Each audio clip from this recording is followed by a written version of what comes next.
Salut la bande de nazes. Alors vous avez vu, je pense à vous, je sors plein de cartes. Des 3070 Ti, des 3080 Ti. Ah, un coup de fil. Qui est-ce qui m'appelle alors? Salut tonton, c'est Lisa, même moi je comprends plus rien à la sortie de toutes tes cartes. Tu n'aurais pas une notice explicative pour comprendre ta stratégie, tu vois, genre Nvidia pour les nuls? Ou alors en 3 leçons comment mettre le bordel dans son entreprise. Allez, bye bye tonton, je raccroche. Ah, je crois que ma nièce vient de me clasher là.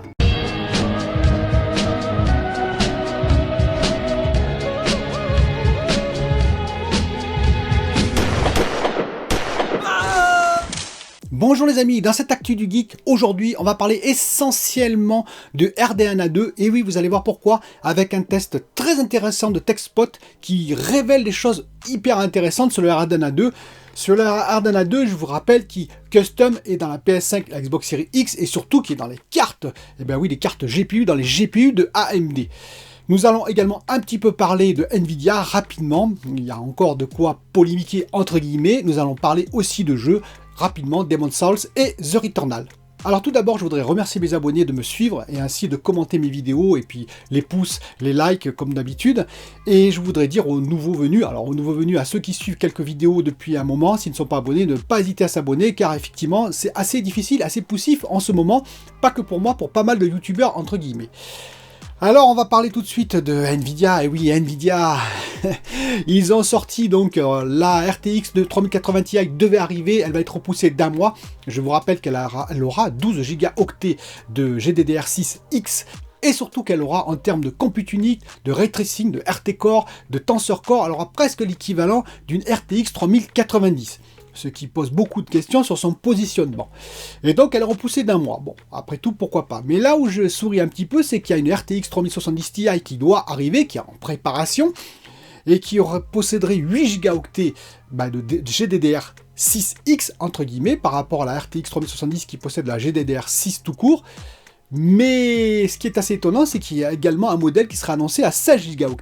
Alors j'ai du mal à comprendre le positionnement, c'est-à-dire que la RTX 3080 Ti n'aurait que 12 Go, alors que la RTX 3070 Ti aurait 16 Go. Vous voyez, je veux dire, c'est un peu le flou, un peu le brouillon chez Nvidia, comme d'habitude, on mélange un peu tout, je ne comprends pas cette stratégie. Dites-moi si vous la comprenez, à part bien entendu brouiller le message et mettre plein de cartes partout, des cartes dont on ne voit pas la couleur entre guillemets, mais voilà, n'hésitez pas à me dire ce que vous en pensez en commentaire.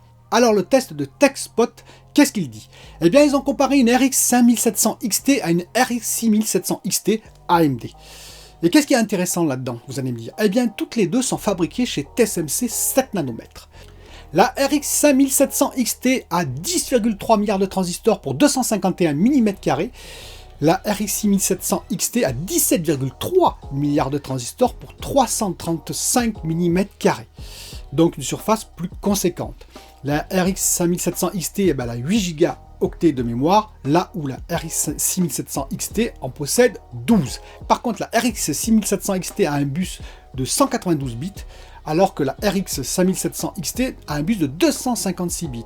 Oui, mais n'oubliez pas que sur la RX 6700 XT, on a le Infinity Cache, le L3 Infinity Cache de 96 mégaoctets qui aide beaucoup et qui compense, on va dire, ce bus un peu plus réduit. Pour finir, la fréquence d'horloge boost de la RX 5700 XT max est de 1,9 GHz, alors que la RX 6700 XT peut monter jusqu'à 2,58 GHz, beaucoup plus haut.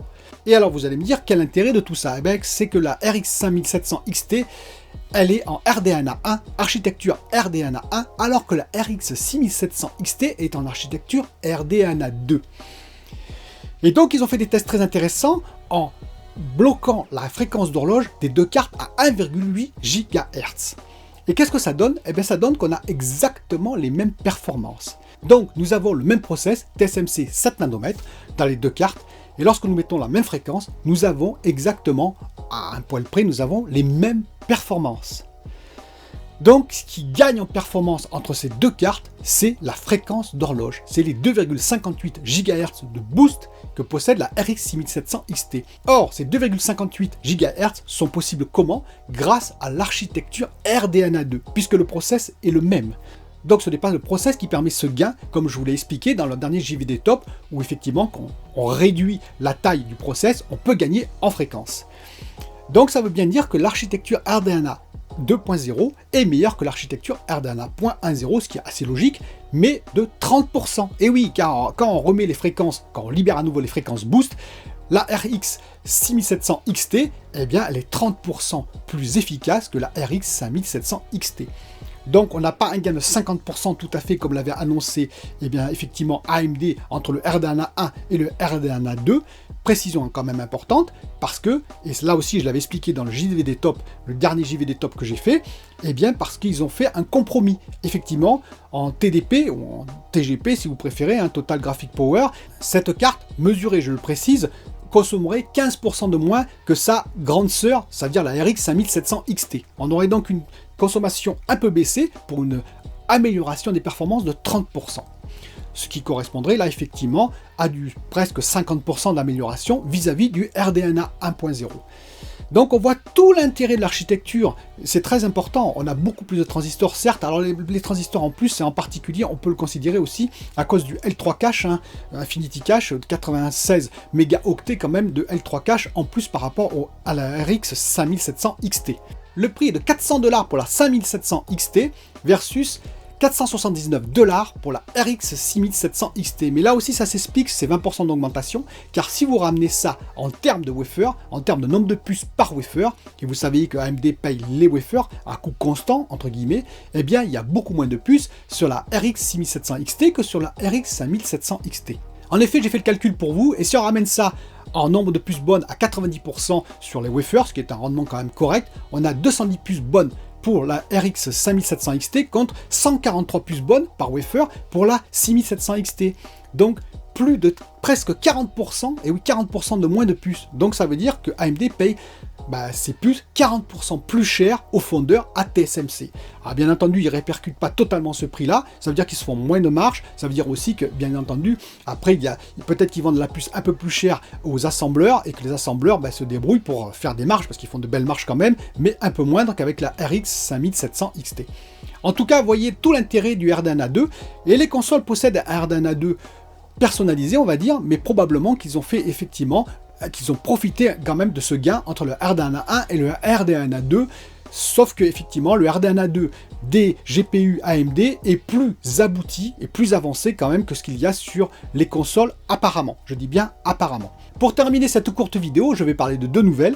La première, bonne nouvelle, good news, et oui, Returnal, ils sont gold, c'est-à-dire ils ont certifié que ça y est, le développement de leur jeu était fini, et contrairement à beaucoup de mauvaises nouvelles qu'on a eues sur d'autres jeux, comme Kena Bridge of Spirit, même si ce n'est pas une mauvaise nouvelle, il vaut mieux qu'ils repoussent le jeu pour l'améliorer, et bien là, le jeu sera en date effectivement livré, c'est-à-dire le 30 avril, on aura le droit à The Returnal, et donc je pourrai essayer.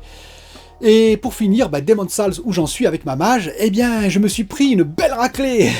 Je suis niveau 59, donc un niveau assez important, et pourtant, je me suis pris une belle raclée face à deux gargouilles. Et oui, deux gargouilles, c'est-à-dire, je crois que c'est la tour de, je ne sais plus comment ça s'appelle, excusez-moi, c'est le deuxième niveau de la prison de l'espoir, et donc j'ai rencontré le boss, enfin les boss, parce elles sont deux, c'est deux gargouilles, et c'est juste monstrueux. Alors il y a la première qui est déjà très costaud, qui fait des mouvements erratiques de partout, c'est très très compliqué, et au bout d'un moment, si vous ne la tuez pas, eh ben, il y a une deuxième qui arrive. Alors là, j'essaye de me planquer derrière un bras zéro, il y a un bras zéro où vous pouvez vous cacher, parce que vous me connaissez, je me cache beaucoup moi, et bien je peux combattre la première, mais quand il y en a deux, évidemment, elles sont assez malines, ce n'est pas l'intelligence artificielle de Cyberpunk, si vous voyez ce que je veux dire, eh bien elles me prennent en sandwich, comme on dit, et je ne fais pas le long feu.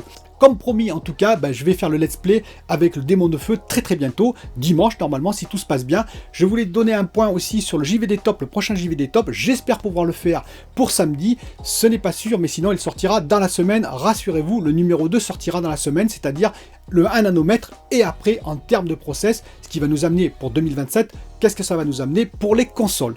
Je vous dis à bientôt pour une autre vidéo.